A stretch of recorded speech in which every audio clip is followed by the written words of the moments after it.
Muito bem, meus caros, como é que estamos? Bora garantir 2 pontinhos assim de cara. Pegando a prova, vai direto para a financeira e fala, deixa eu ver se aquele narigudo de óculos tinha razão. Amigos, olha só, eu já havia comentado isso com vocês durante as aulas, vou repetir. A GV, eu peguei o macete deles, a GV vem utilizando questões que eles já fizeram antes nos concursos de técnicos e analistas de tribunais. Então, analisando aquelas provas e observando o que a GV já fez nos 2 primeiros exames da OAB, a gente consegue concluir uma coisinha. Não estão sendo repetidos temas. Não estão. Então, eles estão meio que girando, né, a metralhadora, estão girando o ventilador, estão pegando cada hora um pontinho específico. E, para esse momento agora, meus amigos, para esse próximo exame, eu tenho 2 grandes apostas junto com vocês. Né?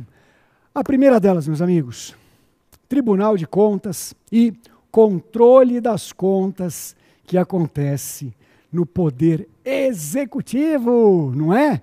Tema bom. Sabe por que esse tema é ótimo? Porque quando a gente olha para as primeiras perguntas da história do exame da OAB em Direito Financeiro, a gente percebe que quase todas as perguntinhas vieram de texto constitucional. A banca, a GV, ainda não se atreveu a perguntar a partir do texto seco das leis, ou da Lei Complementar 101 ou da Lei 4320. Ela está optando ou por perguntas mais abrangentes ou pergunta de Constituição. Então, gente, Tribunal de Contas está lá na Constituição. Bora anotar juntos? Vamos lá? Então, olha só a primeira super dica para vocês, que a gente viu em aula, mas agora tem que dar aquela reforçada e dar aquela super azeitada para vocês, meus amigos. O chefe do Poder Executivo tem que fazer o quê quando encerra o seu exercício? Quando encerra o ano? O chefe do Poder Executivo precisa encaminhar suas contas ao Poder Legislativo. Não erre isso. Então, o chefe do Executivo encaminha para o Legislativo, senhores. O Legislativo recebe a prestação de contas do cara, né, do Presidas, e manda para o Tribunal de Contas. Para quê, meus amigos? Manda para o Tribunal de Contas porque a prestação de contas é técnica. Alguém vai ter que traduzir aquele treco em português para os deputados e senadores conseguirem ler, né? Porque é muito técnica a matéria financeira. Daí, então, o Tribunal de Contas vai fazer um parecer. Senhores, vão anotando os detalhes. Enquanto o Tribunal de Contas não apresentar o parecer ao Poder Legislativo, ele não pode entrar em recesso. Anotou? Boa de estar entre as alternativas. Próximo ponto, meus amigos, olha só. O Tribunal de Contas vai analisar e vai ter que emitir um parecer. Um parecer. O parecer que o Tribunal de Contas vai emitir, meus amigos, ele é nas esferas, anota isso, hein? Federal e estadual, o parecer é opinativo. Quer dizer que o Poder Legislativo pode discordar do parecer e não precisa nem previamente derrubá-lo. Não precisa. O parecer, meus amigos, pode ter 3 conclusões, e preste atenção e anote. Parecer do Tribunal de Contas deve ser sempre conclusivo, sempre. Então ele vai concluir por aprovação. Na história do Brasil, acho que a gente teve umas 3 ou 4 aprovações puras. A segunda hipótese, aprovação com ressalvas. Aprovação com ressalvas, meus amigos, quer dizer que possui inconsistências, possui erros, porém saneáveis, porém sem violarem dispositivos absolutos da responsabilidade fiscal. Matou? Aí vai ter também o terceiro tipo de parecer, que é pela reprovação. Pela reprovação. Já? Muito bem, gente. Quando o Tribunal de Contas reprovar, fizer o parecer pela reprovação das contas, isso por si só já basta para preencher o artigo 1º, a linha H ou K, não lembro agora, da Lei da Inelegibilidade. Todo administrador público que teve suas contas rejeitadas pelo Tribunal de Contas, em última decisão do Tribunal de Contas, se torna automaticamente inelegível. Matou? Fora a inelegibilidade, senhores, a reprovação de contas também vai implicar em improbidade administrativa. Improbidade administrativa. E mais ainda, vai implicar em crime de responsabilidade, lá da Lei 1079. Tá bom? Mas tudo isso é o parecer do Tribunal de Contas. Daí então o Tribunal de Contas manda de volta para o Poder Legislativo, no caso federal, para o Congresso Nacional. Amigos, o Congresso recebe o parecer e daí então é o Congresso que julga as contas do presidente da República, podendo decidir de maneira contrária ao parecer do Tribunal de Contas, mesmo sem ter que derrubá-lo. Mesmo sem ter que derrubá-lo, tá? Muito bem, então isso é na esfera federal. Na esfera estadual é a mesma coisa. É a mesma coisa. Então vai vir o parecer do Tribunal de Contas dos Estados e a Assembleia Legislativa é livre para julgar do jeito que ela quiser. Toma muito cuidado agora, gente, com o pequenininho. Na esfera municipal, anota aí com todas as cores, o parecer é vinculante. Ou seja, a Câmara de Vereadores, gente, está obrigada a seguir, a acompanhar o parecer que o Tribunal de Contas emitiu. Salvo quando, hein, gente? Coloca com destaque no seu caderno, salvo quando a Câmara de Vereadores derrubar o parecer previamente por votação qualificada por 2/3 de seus membros. Bem, agora, você percebeu então que no tocante às contas do chefe do Poder Executivo, o Tribunal de Contas é apenas auxiliar. Ele só faz o parecer, né? Só faz o parecer. Amigos, quando a gente olhar agora para os demais administradores públicos, né? Então são dirigentes de estatais, né? São os demais agentes públicos e também empresas binacionais, como é o caso de Itaipu, como é o caso do gasoduto Brasil-Bolívia, entre outras. Anote com carinho que nesses casos o Tribunal de Contas é quem irá julgar diretamente as contas do administrador público. Valeu? Então, a primeira super dica é a questão relativa a Tribunal de Contas e o controle das contas. Um último detalhe, gente, né? Presta atenção aqui em mim, olha só. Último detalhezinho. O Poder Legislativo e Tribunais de Contas, eles fazem o chamado controle externo das contas. Quem realiza o controle interno das contas? Cuidado, mais uma vez, texto da Constituição, artigo 72. Quem faz o controle interno das contas é o próprio órgão ou entidade. Ele vai ter um órgão dentro dele, especializado, e que especificamente vai fazer o acompanhamento do dia a dia. O órgão de controle interno, gente, anote aí, ele não faz trabalho repressivo. Então, ele não atua em cima dos ilícitos nem das irregularidades. O papel dele, gente, é ficar lá acompanhando o dia a dia e, quando ele perceber que tem alguma irregularidade, esse órgão de controle interno encaminha quais sejam as recomendações para a correção da irregularidade. Porém, quando a irregularidade constituir crime ou quando ela for grave, ao invés do órgão de controle interno encaminhar as recomendações, ele vai fazer denúncia perante o Tribunal de Contas. E aí o Tribunal de Contas, gente, vai descer um sarrafo, vai dar uma porrada naquele órgão chamado intervenção financeira. A medida de intervenção financeira dos tribunais de contas é um indicativo de grave irregularidade fiscal e pode acontecer a qualquer momento por solicitação do órgão de controle interno ou por orientação do Tribunal de Contas mesmo. Valeu? Então, controle interno, controle externo. Matou. Agora, o outro tema, gente, que é uma baita de uma aposta, é relativo às chamadas operações de crédito público. O que é operação de crédito público, gente? Esse aí, se vocês pegarem nos concursos que a GV já fez para técnicos e analistas de tribunais, e é de lá que ela tira as questões para vocês, ela só dá uma perfumaria ali e manda em cima, né?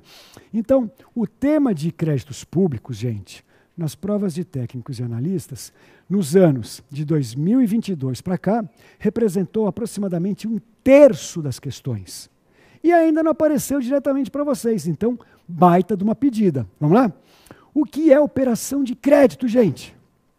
Operação de crédito é a medida de empréstimo, financiamento ou venda de títulos públicos que o ente governamental, né, o Estado, a União ou o município, farão e com isso eles vão se endividar. Eles vão se endividar, certo? Para que eles fazem operações de crédito, empréstimos, financiamentos, venda de títulos? Para arranjar um dinheiro extra. Esta operação de crédito pode estar lá na lei orçamentária. Então agora você vai escrever o seguinte: operação de crédito previamente autorizada na lei orçamentária serve exclusivamente para despesas de capital de investimento. Beleza? Só para isso.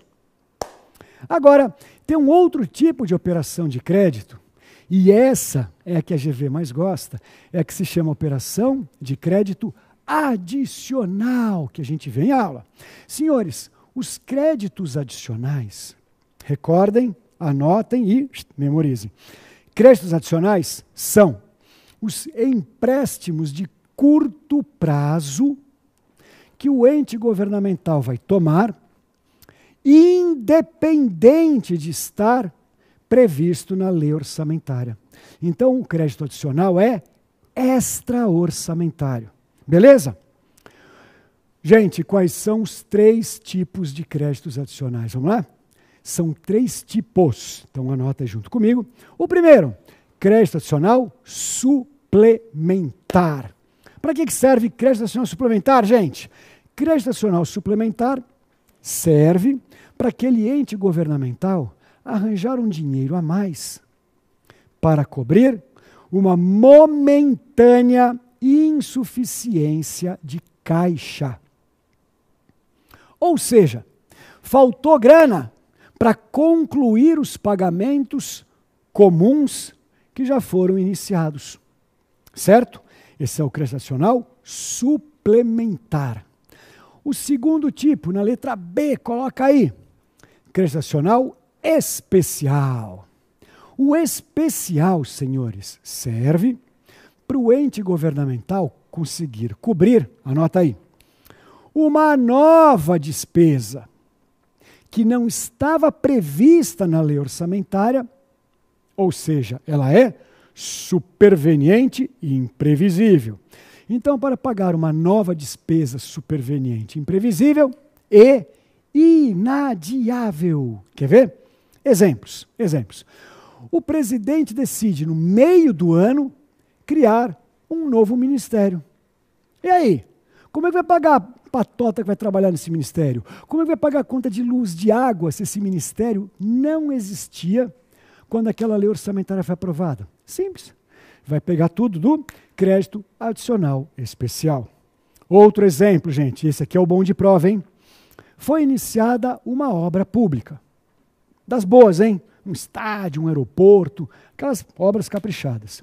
No meio da execução, a administração pública mudou o projeto e mandou fazer tais coisas que aumentaram o custo daquela obra.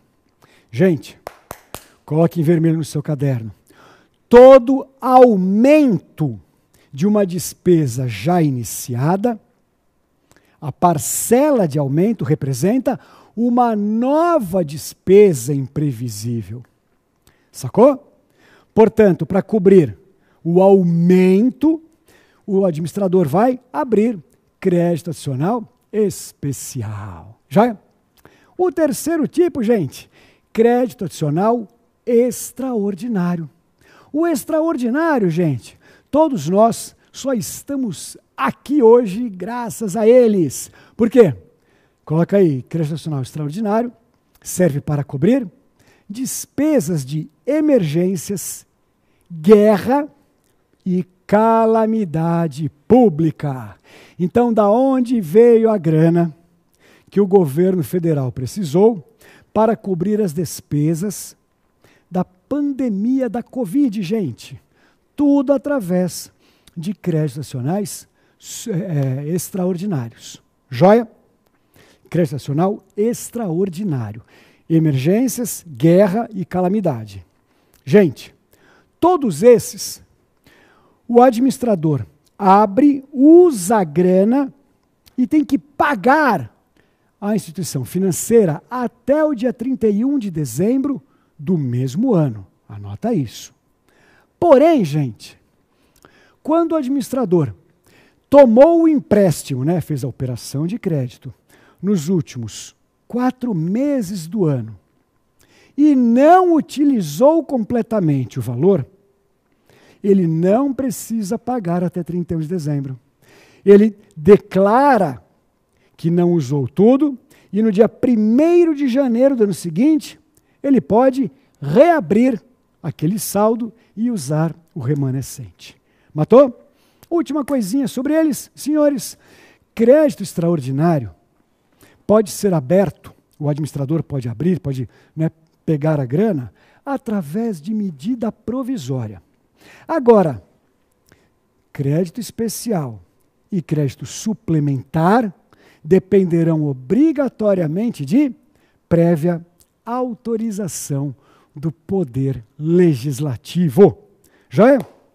E uma última coisinha, já que eu falei de dívida, já que eu falei de endividamento, presta atenção comigo e coloca aí, classificação da dívida pública, que também tem fundamento e radiciação constitucional. Então é o jeitão da GV, Classificação da dívida pública.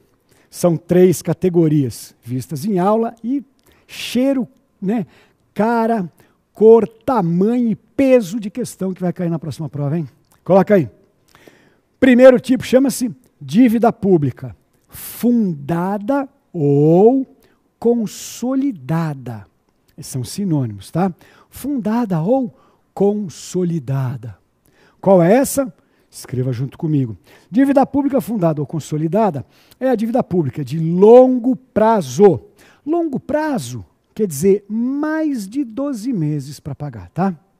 Então é dívida pública de longo prazo e também precatórios vencidos e não pagos. Tudo isso aí vira dívida pública fundada ou consolidada. O outro tipo, letra B, dívida pública flutuante. Ela é chamada de flutuante, gente, coloca aí, porque ela é uma dívida de curto prazo, ou seja, menos de 12 meses para o pagamento. Nessa vão estar os créditos adicionais, vão estar antecipações de receitas, certo?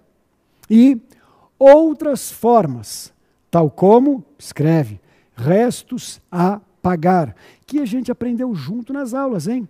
Então, essas coisinhas todas, a lei manda somar e vai dar o total da chamada dívida pública flutuante. E o terceiro tipo, gente, coloca aí, dívida pública mobiliária, mobiliária. Essa, senhores, é a dívida pública que está fundada, né, ela é garantida através de títulos da dívida pública. Basta isso, você já acerta na prova. Tá bom? Agora, amigos, tirando esses detalhes, essas super dicas, ok? Que assim, mas está na hora de cair uma questão dessas. Eu vou ainda passar aquela recomendação de sempre. FGV adora as 3 leis de orçamentação. Adora. Lei orçamentária anual, plano plurianual e, principalmente, lei das diretrizes orçamentárias.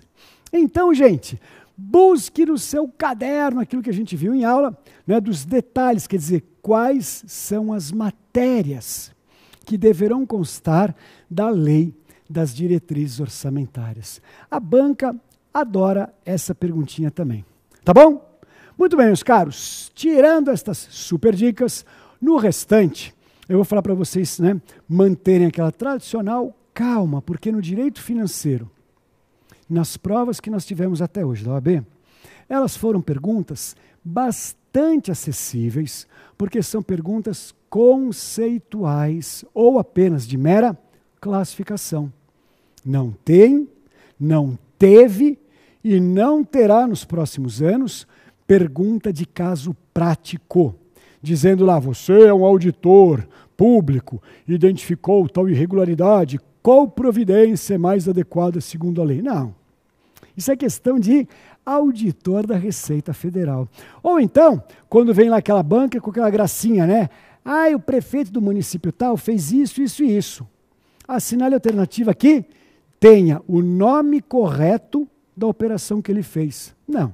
Isso é pergunta, gente, também para auditores de carreira fiscal. Para vocês, conceitos, classificações. Tá bom? Caprichem, revejam esses pontos que eu falei, revejam com profundidade, revejam as anotações do caderno e se tiver alguma insegurança, lembre que eu estarei lá na porta de entrada da prova e aí você fala, prof, pelo amor de Deus, eu não estou lembrando aquele detalhe. Ou, se não quiser esperar a hora H da prova, me manda lá no Instagram. Coloca lá, professor R. Baldatti, você vai me achar com a maior facilidade do mundo. Aí você acha lá, prof, seguinte, não entendi e tal, não sei o quê, né? E eu respondo todo mundo. Às vezes demora uns 2 dias, pelo volume que eu recebo, mas eu respondo todo mundo, tá bom? Caprichem, meus amigos, rachem, porque vale muito a pena, são perguntas acessíveis e começar com 2 pontinhos já vai ajudar pra caramba, tá bom? Boa sorte na prova, gente. Um beijão, um abraço e fiquem com Deus.